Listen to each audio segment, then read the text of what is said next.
I've had a rough childhood going into teenagehood. I was by myself. My father was very sick, and my mother concentrated on the sickness of illness of my father, who had 6 brain operations for Parkinson's disease throughout his life. I was raised in a log cabin a few acres away, and I found myself being tied up outside so that I'd kind of be out of the way.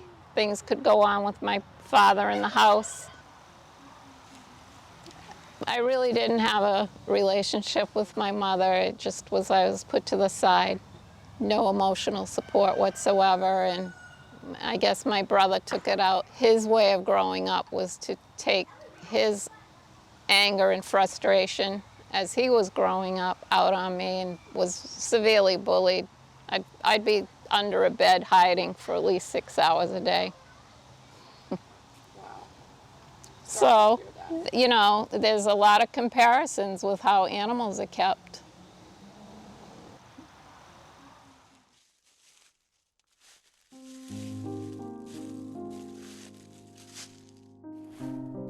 I love the woods.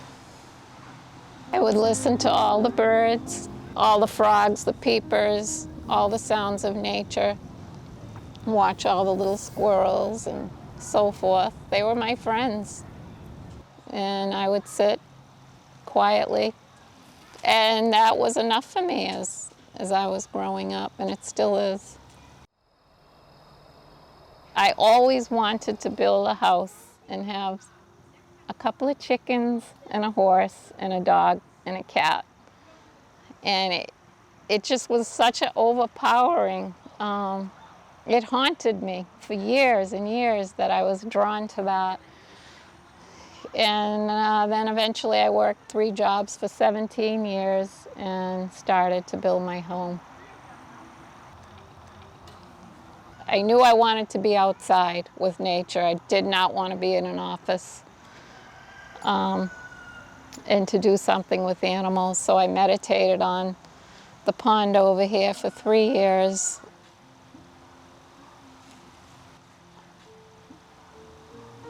I met a gentleman from Norton. We had a lot of things in common, and we dated for a few years, and then he asked me to marry him and have children, and I said, well, this is farewell now. It was hard to break up with him. I was in love with him.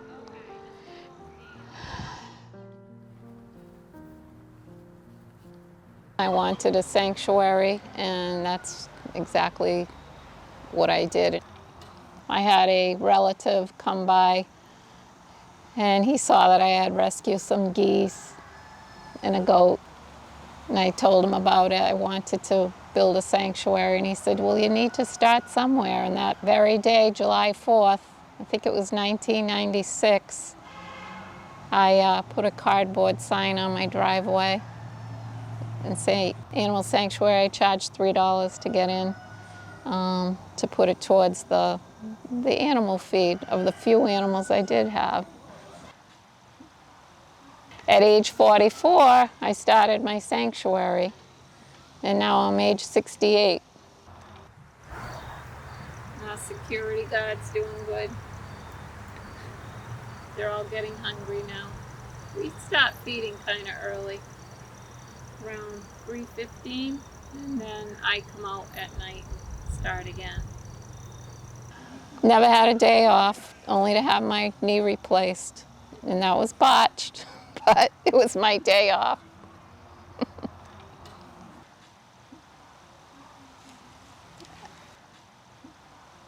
How many animals did I rescue in the past 25 years? I do not know the number of them, but I would say probably thousands.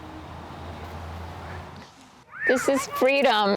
She lived 150 feet away from the home, and only to live in a wooden box with her dead mother as a skeleton. This is Bailey. Bailey was dumped off over one of my fences, and she's been here for a good 15, 16 years. So she's an oldie. So this is Startaz. He's my very first rescue. He was bought at an auction, and it was a meat auction, and I was bidding against the meat man. And it's when I first opened Winslow Farm 25 years ago. And these seedy little auctions that are on side roads to auction off rabbits, ducks, geese, goats, pigs, all that. Backyard farmers, they don't care where they go. They bring them in for a quick dollar to be auctioned off for meat. Some of them are even pets. And then people nowadays, I have a reputation here. People all over the United States call to see if I can take an animal. Over a span of years that went slowly and steadily larger and larger. The challenges that I have is that it costs a lot of money to run this. So I had to be very creative in how I marketed the farm. We do these events for Christmas and Halloween. Our annual budget for the year is $250,000 to feed the animals, for the medical care, the upkeep, the taxes, everything. It's very important for me to give information to people coming in. That's why I want the people here, so that they can see how animals live and be happy and have enough space. You're not keeping them in cages. They get a lot of freedom during the day. I just want to profess all that to everyone who comes in who may want a pet.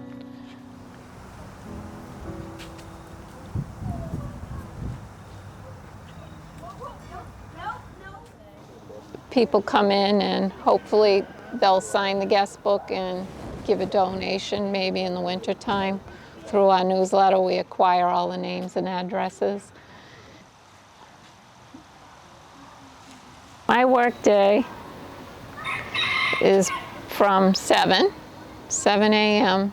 to about 11 p.m. And I could work 24 hours, but I try and get some rest. The workday is that long because I then have to do all the administrative work inside the house, computer.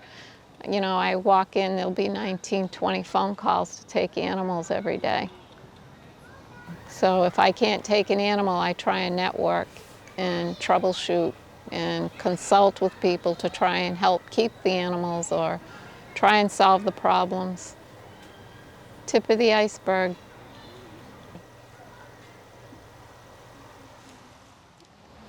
I'm not frustrated to do this amount of work. You know, it's in my DNA to do it. It was incredibly physical for me through the years to do all the physical building. I mean, I built not only my house, but the first 5 buildings around me for the animals, then fencing.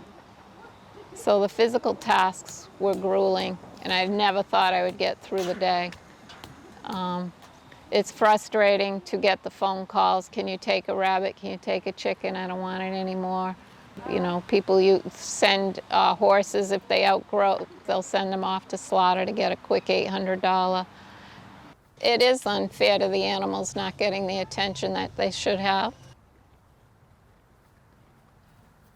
Achievements of the farm that I am proud of, first of all, is taking care of all these animals with all my volunteers and staff who have worked through 100-degree weather and below zero weather. Hardly anyone has ever called in. The people here are so committed, and some people have been here for 17, 18 years volunteering. That is huge for me.